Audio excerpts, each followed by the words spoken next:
ji'a tokko keessatti maal godhe naan jetta. Dhaqiitiiti kitaaba dubbise kitaaba siin ergaa jedhee takka ittiin tuffateeti darbatee erge. Gaaffii uummataa akkasittiin warra tuffatantu har'a immoo galagalee akkasitti sin ajjeesaa turre jedhee dubbata. Uummata Wallaggaati kan inni ajjeesne jedhu inni labar shanee kan inni jedhe Wallagga keessatti ajjeesaadha turre uummatumatti gogsaa turreedha kan inni jedhe. Inni kun hundumtuu immoo ana ajjeesuudhaaf waan deemtaniif jedhe. Kuni nuti dubbataa turre. Yeroo dheeraadhaaf dubbataa turre. Marsaa meeqa akka isaan itti seenaa turan. Laa waan Abiy jedhu tokko gaafa Gondariin immoo eessa dhaqee mallamaamajaa goonaa moo maal jedhe asitti kan nuti lolaa jirru warra kanarratti kan nuti lolaa jirru mallamaamajaadha jedhe. Lubbuu namaa irratti mallamaamajaa godhata laa. Lubbuu nama hin beekne irratti mallamaamajaadha godhannaa. Ittiin shaakallaa lubbuu namaatiin shaakallaa nama jedhudha kun. Nama afaan isaa keessaati waan akkasii ba'u kanatu har'a immoo yaadee ta'eetuutti yaadin ta'ee hin beeku garuu ilaa gaafa jalqabaa Tigraayin dhaqee Tigraayin mootoriidha moo maalitti isin mootoriidha jedhe. Naannoo Amaaraan immoo dhaqeetii gaaffiin walqaayitu hin jira moo hin jiru jedhee. Akkuma namni isa fuuldura jirutti kan hin dubbatu. Hin dhagahaa namni gara biraan jedhee waan yaadu hin qabu. Asittis waan akkasiiti kan hin dubbatu malee kan Tigraay xinneessuudhaatiif jecha kan Wallagga ol fuudhee ol guddisee jechuudha. Maaliif ol guddisee yoo jette yoo waa'ee lakkoofsaati haasofna ta'e yoo nama meeqa akka du'e waraana kana keessatti nama meeqa du'e haasofna ta'e kan Tigraay kan nuti beeknu darbee miliyoonadha jedhama isaa ol iyyuu jedhetanii amananii kan irratti qoratame namichi Profeesariin Yaannisan jedhan Political Geography University of Ghent kan jiru. Kan inni baase yoo ilaalte xiqqaansaa 600,000 guddaansaa immoo 800 olidha kan inni jedhe. Isa dhagaa. Isa kanadha addunyaan hundumtuu kan inni beeku. Nama 600,000tu dhume Tigraay keessatti. Waraanaanis marsanii waan qabaniif immoo marsama isaanii lama ji'a lama duwwaa achi keessa turreedha.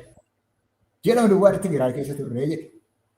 Innati waggaa lama guutuu marsitee qabde midhaan hin galu jette, nadaajiin hin galu jette, konkolaataan hin galu jette, qorichi hin galu jette, namni ati ajjeesaa turte waggaa lama guutuu inni immoo waraanatti hin lakkaa'amu. Hin lakkaa'amu immoo lakkaa'amu inni immoo waraanatti. Waggaa lama guutuu guyyaa 860 ol kan isaan itti marsanii qaban suni addunyaa irratti waan akkasii argamee hin beeku. Leningraad jira, Speeniin jira, 860 addunyaa irratti naannoo tokko guutuu beelassite, qoricha dhoowwatte, ajjeeste, kanatti fixxe inni lakkaa'amu jechuu miti. Ergii kan Tigraay 600,000 ta'e isa xiqqaa fudhannu 600,000. 600,000 ergii ta'e kan Wallaggatu caala ergii jette Wallagga keessatti 600,000 ol ajjeeste jechuudha. Kun jala muramee qabamuutu irra jira isatu jedhe.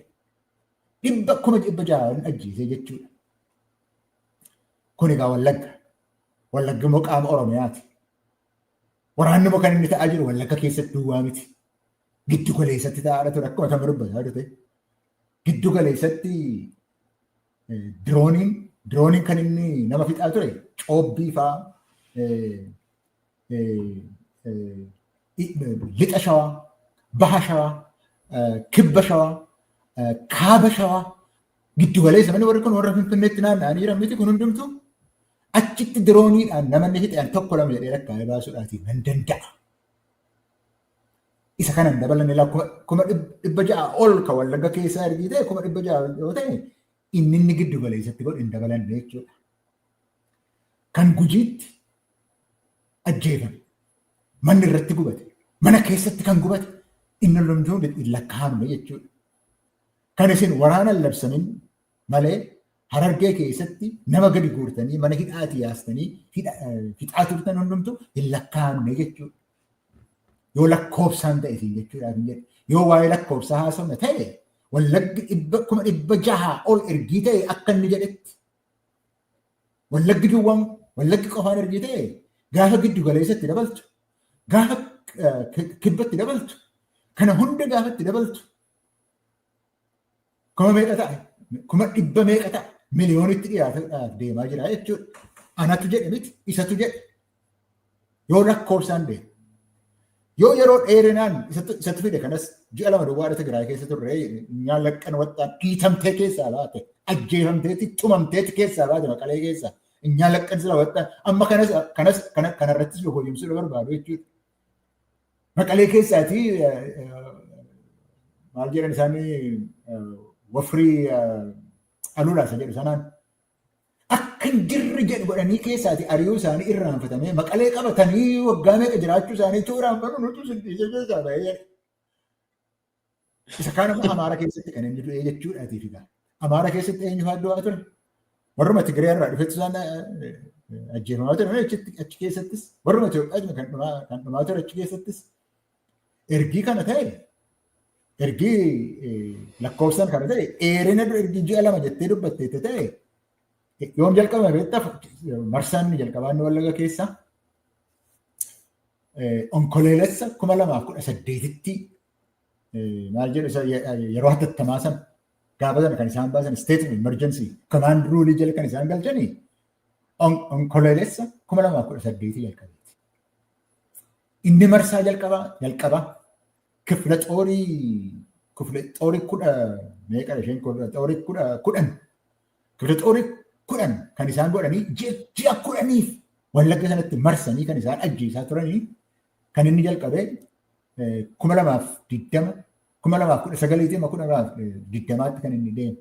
Ergasiitiitii inumatti jiru. Ergasii ergi gaafa sana jalqabanii onkoleessa 2018 irraa ergi jalqabaniitii Wallagga kanaa inumatti tumaa jiru. Xiyyaara kan isaan itti dhimma bahan yeroo dheerinaa yeroo waraanaa dheerinaatiif yoo ta'e 2018 jalqabaniitii gubaadha jiru. Beekii gaafa xiyyaaraan rukutan sanarraati jalqabe gubaadha jiru. Dirooniidhaan waayyuu tuqaa waamaa hagaloo kun lixa baha Wallaggaa keessaatiiti. Boojjii dirmajii keessatti ijoollee mana barumsaati baatee magaala keessa dhaabattu kan isaan cincessan dirooniidhaan. Kun hundumtu kan inni ta'aa ture. Ijoollee kichuu kan isaan cincessan guggubanii namni akka inni hin beekamne kan isaan godhan. Inni kun hundumtu amma walitti lakkaa'amee isayyuu keessaa dhiiteetti keessaatii baasaa jira. Innillee kan Tigraayin xiqqeessa jechuudhaaf garuu dhugaadha kan inni dubbate.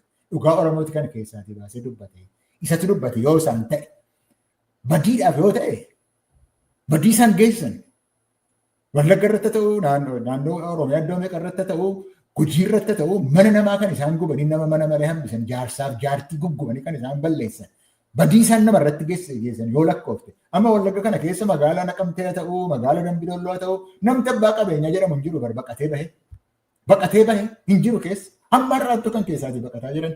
Sababa kanaatii fi sittimuu namni ani beeku sukkaara kan qabu. Insuliinii dhabee kan du'e nama ni beekutu jira. Nama akka firaattan ilaala. Insuliinii dhabee. Sababa waan akkasii isaan isa irratti godhaniitiif jecha namni hojii dhabee namni beela'ee kan du'u. Kan dhukkubni busaan ajjeesaa jiru. Busaan bade kan jedhamu kan ajjeesaa jiru. Kan akkasitti badiinsaa irratti godhame dhuma hin qabu jechuudha. Kanaaf dhugaan nama hin teessisu laagirte. Dhugaan nama hin teessisu tuttuqqeetti keessaatii baati. Tuttuqqeetti keessaatii baase. Oromoon hin beeku jechuudhaatiif miti. Maqaa Wallagga duwwaa waan ta'eef malee Oromiyaa guutuu yoo walitti dabalte yoo Wallagga keessatti 600 oltu dhume ta'e akka inni itti hedetti Tigraay irraatii oli waan inni jedheef Oromiyaa hunduma keessatti immoo dachaa sanadha kan inni ta'u jechuudha. Tuttuqqeetti keessaa baase. Tuttuqqee keessaa baase. Kan uummanni Oromoo ilaaluutu irra jira. Waan keessaa baheef ana ajjeesuu irra dura ajjeese jedheetitti jalqabe lafarra duwwaadhaan miti kifla xoorii meeqatti dabarsee ji'a 10 marsee qabee duwwaa miti akkasittiin godhaniiti naannoo sana akka kanatti balleessanii Oromiyaa akka kanatti balleessanii akka isaan jiranii isa akka inni hime lammata namni tokko nutti deebite lammata namni tokko faarsee bulaan abbaa fedhee nutti deebite hin taane nuun jechuun dandeessu. Yoo inni nan dogoggoree keessaa bahe malee kana jechuudhaaf hin jedhe. Baay'ee galatoomi waan hunda baay'ee kaafteetta. Akkuma ati jettedha dubbiin afaan isaatiin dhugaa kana dubbate. Oromoon dubbatataa tureera. Inni didaa tureera kanaan dura. Humtuun taanee Oromiyaa keessatti Wallaggattis namni hin dhumne jedheetu didaa tureera. Miidiyaan illee dhaqee akka hin gabaafne godhaniiru. Waan hundarraa kutanii, bishaanirraa kutanii, ibsaarraa kutanii, waan hunda qoricharraa kutanii, waan godhan hunda godhanii dadhaba dhiisan.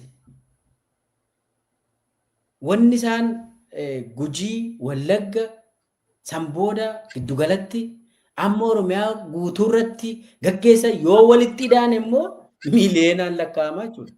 Akkuma ta'e. Kuni haqa Abiyyi dubbateedha. Waan Oromoon beeku garuu immoo yeroo jalqabaatiif Abiyyi dubbateera jechuudha. Kanaafidha qabatamuu qaba jechuudha. Deeggartoonni Abiyyi, deeggartoonni Biltsiginnaa waan kana nu mormuu hin danda'an akkuma tammatti. Taasumaa nu mormuu hin danda'an. Yoo barbaadan alaqaa isaanii gaafatanii, yoo barbaadan Biltsiginnaa gaafatanii, Abiyyi gadi bahee sababa fedheefis haa jedhu. Sababa dhimma keenya miti sababni sun. Dhugaan Oromiyaa keessa jiru garuu fakkeenyaaf yoo buqqaatiin Tigraay keessatti ta'e miiliyoona tokko buqqa'e yoo ta'e amma Oromiyaa Tigraay keessatti buqqaatiin ture jira mallee kan Oromiyaa hoo kam isaa olii jechuudha akkuma ta'e. Dubartoonni gudeedaman Tigraay keessatti ragaan itti walitti qabamee haga ta'e baheera. Kan Oromiyaa hoo beekna qoratamee baheera dubartoota gudeedaman. Abiyyi garuu dubbateera. Abiyyi akka jedhetti yakki gudeeddii Tigraayitti goonee kan Wallaggaayyuu hin caalu jedhe. Jedheera afaan isaatiin jedhe kana.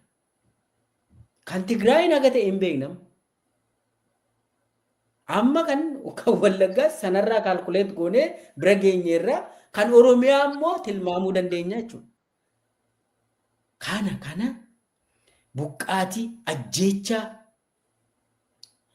gidiraa garagaraa, dhiittaa mirga dhala namaa hundi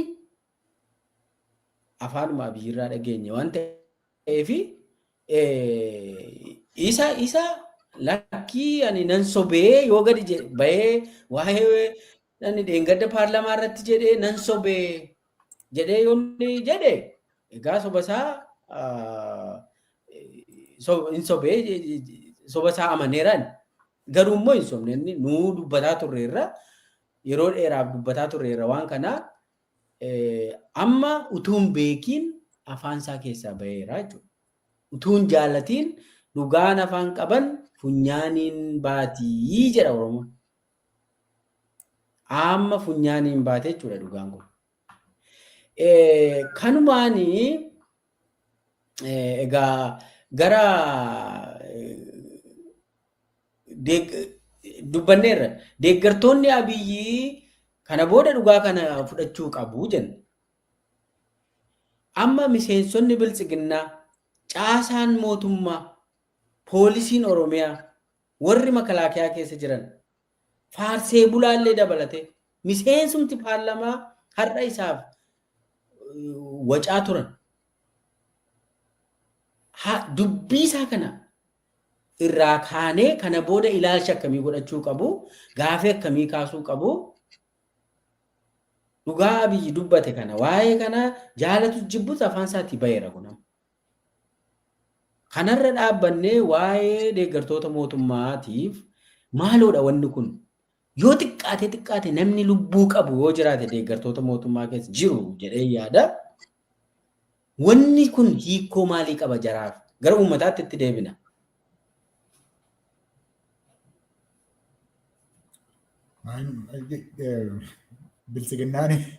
Biltsiginnaarraati maal eegda? Biltsiginnaarra wanti eegamu hin jiru. Biltsiginnaan waan tokko jijjiirratti jedhee waan tokko illee waan hin yaadu qabu. Garuu akeekkachiisa kennuu dandeessa. Isaantu jijjiirama jechuudhaatiif miti. Bara ammaa kana keessa gadi ba'ee Maammar Qopheetii kan akka sana faarsaa ture achi keessaa kan sila arge ay maaloo si arrabsanii akka jeesiin jedhanii gooftaa koo jedhee kan achi keessaati dubbatu. Jechuun namoota warra wal beeknu kanatu akkasittiin dubbata. Jechuun nan gaddaaf amma kana gadi marxifachuun maalis akka isaan barbaachise kun gaduma marxifachuun miti marxifatanii sagaluutti jiru miti waan gara biraa miti kun. Maaliif akka isa barbaachise hin beeku warra kanatu ofumaati horoomanii kanatu horoomeeti waa tokko godhaa jedhee waan irraa abdadhu hin qabu. Warra Oromiyaa Oromoo keessaa bahanii raayyaa ittisa biyyaa keessa galanis kan inni irraa eeguu hin qaban bara. Hojii mirkonyaati kan isaan hojjetaa jiran. Waa'ee biyyaa miti waa'ee namaa miti tokkollee dhimma irraa hin qaban. Tokkollee dhimma irraa hin qaban. Maaliif akka jedhaa nama akka Birhaanuu Juulaa kaleessa moo dheengadda bahee Tigraayiin citaa deemaa jedha. Ilaa isaanii warra Itoophiyaati warra Tigraay. Warra Itoophiyaati isaan. Isin citaatii deemaa jedha. Itoophiyaadhaaf jenneeti jedhamoo Eertiraa moo dhandhee lolla Itoophiyaadhaatiif jennee. Wal Itoophiyaa isa kamiif jetteeti? Itoophiyaa isa kamiif isa Tigraayin hin qabne moo Tigraayin akkuma Eertiraan Itoophiyaa irraa cite. Tigraayinis kutii deef jetteeti amma immoo achi dabarsiteeti Eertiraadhaan kottu jettee fiddamoo maal jechuudha waan akkasii. Warra akkasiirra maal eeddaa siin jechuu hin jedhe. Kanaafan gara quncoo isaatti deeme. Gara caabii isaatti deeme. Isa waraana bulchu keessaatti namni silaayyuu booji'ame. Booji'ame yaadisaa yaada booji'amaati. Amma Baacaa Dabalee moo leebbi maqaan Baacaa Dabalee Eertiraa keessatti nama booji'ame miti gaafa booji'ame. Isa booddee immoo ergataadha turan miti. Gaafa waraana Eertiraa Jeneraal Samoraa miti Saadqaan ati hin deemtuu jedheen ati hoogganan hin deemtuu hoogganuu hin dandeessu jedhe maaliif? Eertiraa isa booji'e sana keessa waan jiruufi yaadni mana raayyaa ittisa biyyaa kan yoomiyyuu keessatti iyyuu namni booji'amee deebi'ee horoomee mootummaa ta'uu waraana keessa galuudhaaf hin danda'udha. Sababa kanaatiif hin dhattu ittiin jedhe. Amma aarii sanarraa qabannu aarittii sanarraa qabaate dhattee hin hooggantu waan jedheefiti amma yoona Saadqaan irraati aariin sun irraan galle jechuudha. Kanaaf warri waraana keessa jirtu kun hundumtuu warra isaan booji'e. Warra yeroo duraan isaan booji'e sanarraatiifi aarii waan qabaniif waan booji'amaniif kunis hin horoomasiin hin jedhu jechuudha hin jedhela. Horoomee deebi'eetii of ilaaluu danda'a. Booji'amaatu nama ta'eetii ofirra galagalfateeti itti yaada siin jechuudhaaf hin danda'u siin jechuudhaaf hin jedhe. Maaliif isaanuma dhakaa isaanuma warra kanadha. Garuu mataa keessaniif jedhaatiin jedhaanan. Matuma keessaniif jedhaatiin. Isuma hattan isuma saamtan kana. Isa sobdan kana jalaatiin illee itti gaafatama jalaatiin ba'uudhaaf jedhaatiiti. Isumaaf jedhaati matuma keessaniif jedhaatiiti. Kana ofirraati buqqaasaa. Isin fudhateetti laga lixuuf hallayyaa qilee lixuudhaaf adeemaa. Namni akka kana dhumarratti soba akkasii sobee qaanii nama hin qabne namni maal naan jedhaa kan hin qabne tokkollee akka kana sobuudhaati sodaa hin qabne gaaf tokko isiniinuu harcaase hunda keessaniyyuu harcaaseeti lafa dhimma isaatii dhaqanne. Akka jedhee itti meera moo jechuun waan akkasiin dhagayanii rakkoon qabu jedhee itti meera jedhattu. So matuma keessaniif jedhee laa nama taatu jedhee miti warri nama ta'anii horoomanii nama ta'aniiti waa godhachuudhaan miti. Garuu namni dhalatee lubbuun keessa jiru hundumtuu mataa isaatiif jedhee yaa inni socho'u jira miti itti beekee anaan ol waan dhugaan ana gararraa jirti. Waaqa sodaadheetanii yookiis immoo kaayyoo wayiitiifan hojjedha nama jedhutu hin ta'in nama bu'aa mataa isaatiitiif jecha itti gaafatama jalaatiif baqachuudhaatiif jecha. Kunoo isinii himeera isa kanaan dura inni isin kibxaxoorii meeqa fuutanii Wallaggatti deemaa turtanii gaafa sana Birhaanuu Juulaa itti aanaadha ture. Itti aanaa chief of staffii ture gaafa sana. Kan inni itti deemsisaa ture sun hundumtuu ergii gaafa sanaatii Birhaanuu Juulaa Wallagga kan akkasitti dhiiga isaa dhugaa jirta atumti Birhaanuu Juulaa situtti gaafatamaa ture yooti. Gaafa 2020 marsaa lammaffaatti itti geessan kan itti gaafatamaa iddoo sanatti geessaa ture Birhaanuu Juulaati. Waan ati jalqabde dhiigi uummata kanaa kan hin dhangala'aa jiru waan keetiif. Itti gaafatamummaan hin dhufu jechuudhaaf hin danda'amu. Wanni ol bahe hundumtuu gaduma deebi'a. Wanni dhiita'e hundumtu hin dhaba. Wanni ifame hundumtu hin cita. Hin oolu kun. Hin oolu. Yoo bilchiginnaan waggaa 1,000 jiraadha jettee yaaddu yoo ta'e dogoggora. Jijjiiramni inuma dhufa. Jaallattis jibbitis. Akka inni haasa'utti immoo booleedhaanis baaleedhaanis hin dhufa jijjiiramni. Hin oolu. Sababa kanaatiif akeekkachiisuu duwwaadha kanatiif.